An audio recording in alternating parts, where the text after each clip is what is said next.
Di saat kepemimpinan Bupati dan Wakil Bupati Padang Preman John Kennedy Aziz dan Rahmat Hidayat mulai menunjukkan hasil nyata bagi daerah, ujian besar justru datang bertubi-tubi.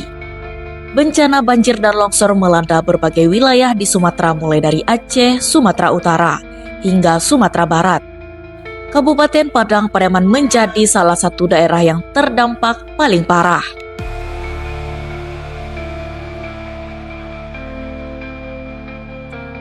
Namun, di tengah situasi sulit itu, kepemimpinan John Kennedy Aziz yang akrab disapa Aju JKA bersama Rahmat Hidayat tampil sigap dan nyata. Mereka tidak memimpin dari balik meja, melainkan hadir langsung di tengah masyarakat, memastikan negara benar-benar hadir saat warga diuji musibah.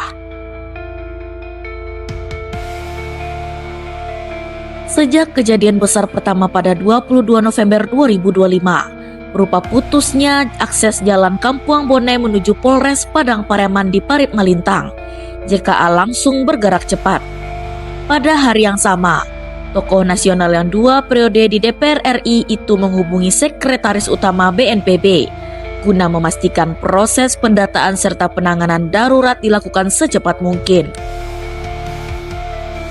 Bencana ternyata tak berhenti. Banjir dan longsor kembali terjadi di banyak titik, merusak infrastruktur publik dan mengisolasi sejumlah wilayah.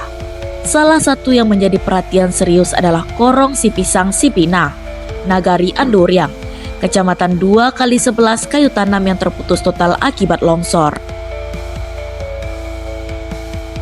Selain itu, longsor di Pasialaweh amblasnya jalan di Sikayan, Galodo di Asam Pulau, serta kerusakan di berbagai titik lain terjadi hampir merata di Padang Pariaman.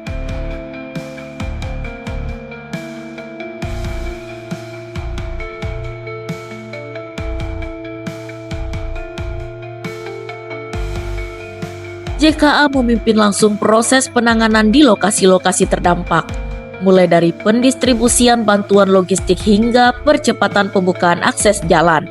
Seluruh proses dipantau secara intensif, bahkan hingga malam hari.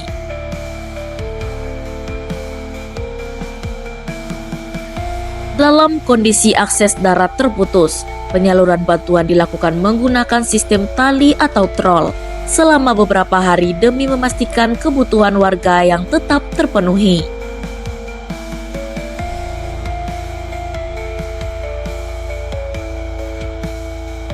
Kesigapan dan kehadiran langsung Bupati dan Wakil Bupati dan jajaran di lapangan menarik perhatian banyak pihak.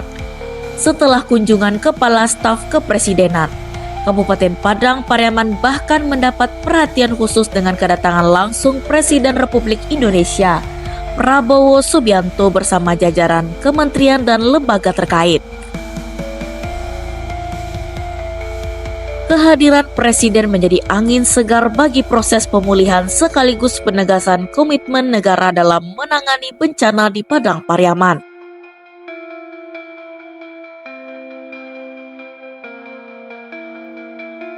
Tak menunggu lama, pada Selasa 9 Desember 2025, JKA langsung bertolak ke Jakarta.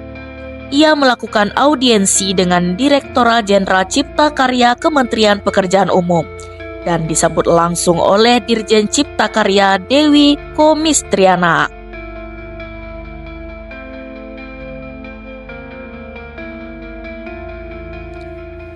Dalam pertemuan tersebut, JKA menekankan pentingnya pemulihan sistem penyediaan air minum yang terganggu akibat bencana. Respon cepat pun datang dari Kementerian PU dengan menyalurkan bantuan tanggap darurat berupa 3 set HU dan 1 unit MTA, serta komitmen untuk melakukan identifikasi teknis lanjutan guna percepatan pemulihan. Untuk penanganan jangka pendek, pemerintah Kabupaten Padang Pariaman juga telah mengusulkan pembangunan 237 unit hunian sementara yang tersebar di 23 titik pada 16 nagari di 9 kecamatan. Besarnya dampak bencana memantik gelombang solidaritas luas.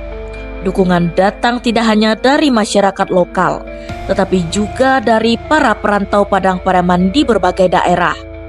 Pemerintah daerah membuka ruang kolaborasi seluas-luasnya bagi seluruh elemen masyarakat.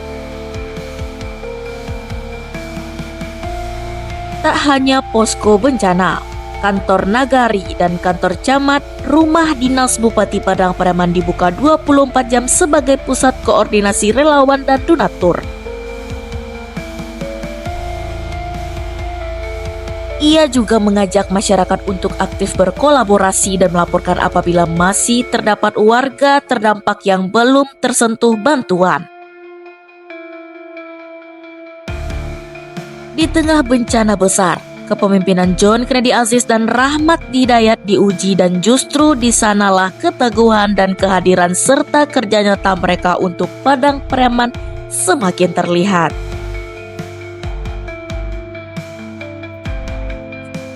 Dampak bencana alam yang melanda wilayah baru-baru ini menyisakan kerusakan fisik dan kerugian material yang sangat besar. Berdasarkan data terbaru yang dirilis, total taksiran kerugian diperkirakan mencapai angka yang sangat fantastis, yakni sebesar 1.374.208.133.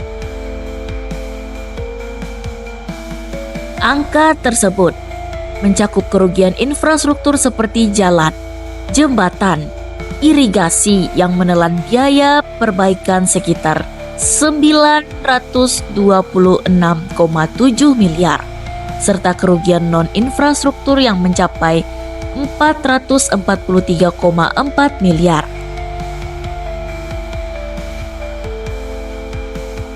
Sektor pemukiman menjadi salah satu yang paling terdampak.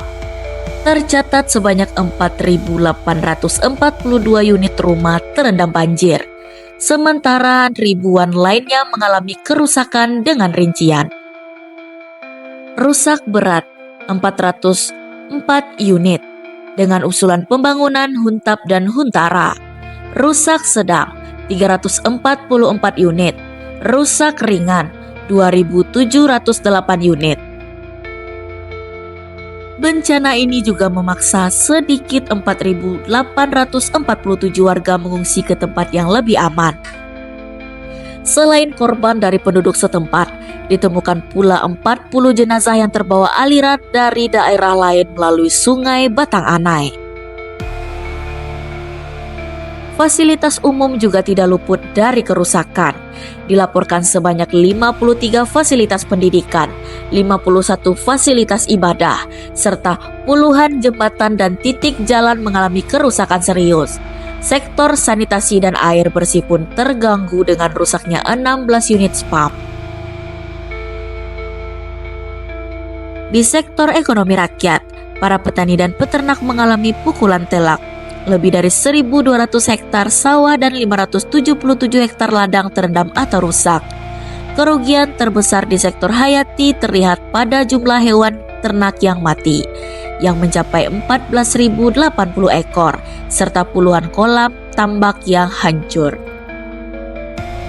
Pemerintah daerah saat ini tengah fokus pada pemulihan infrastruktur vital serta penyaluran bantuan bagi warga yang kehilangan tempat tinggal, untuk mempercepat proses rehabilitasi dan rekonstruksi pasca bencana.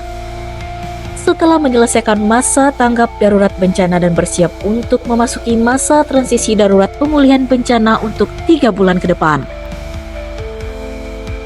Tim Liputan Padang Pariaman TV melaporkan.